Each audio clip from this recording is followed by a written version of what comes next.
إنها حرب دينية، لو قالها مسلم لقام العالم كله، ولكن لم تقل على لسان مسلم، قيلت على لسان لينسي جراهام رئيس اللجنة الخارجية في مجلس الشيوخ الأمريكي.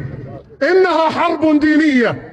هبط وزير الخارجية الأمريكي في الكيان الصهيوني فقال: أنا اليوم لست وزيرا للخارجية في أمريكا، أنا مواطن يهودي.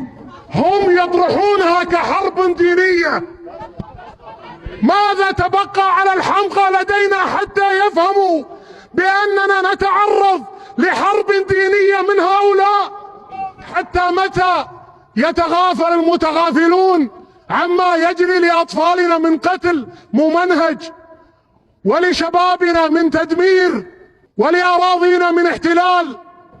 سموتريتش وزير المالية في الكيان الصهيوني يقدم 3 خيارات للشعب الفلسطيني: أما أن تنزحوا وتهاجروا، أو أن تعملوا عبيدا لدينا، أو أن نقتلكم.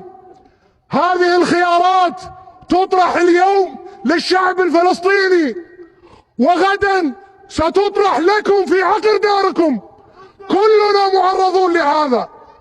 هل تعتقدون بأن هذا التداعي الأممي سوف يجعلكم بمنأى بوطنياتكم وتعدد هوياتكم المزيفة؟ جعلوكم تعيشوا الوهم بالوطنية، بينما نراهم يتعاملون مع الأمر بأممية. وإلا بالله عليكم، كيف يتداعى أوروبا وأمريكا والهند وطائرات من تشيلي وكل صهيوني وكل غربي يتداعى عليكم؟ أين وطنيتهم؟ هذا هو الخبث الذي انطرى علينا، أننا رضخنا لفكرتهم، بينما جاء الإسلام ليدافع عن كل نفس وعن كل أرض. شبعنا مع الكلام، نعم، لكننا لا نملك اليوم إلا الكلمة بعد أن سدوا جميع الحدود بيننا وبينهم. يريدون أن يكون بالتطبيع. التطبيع هو طريق الذل والهوان. التطبيع هو تنازل عن شرفنا كأمة. التطبيع هو حلمهم حتى يصلوا لكل بلداننا الإسلامية والعربية ويحتلوها.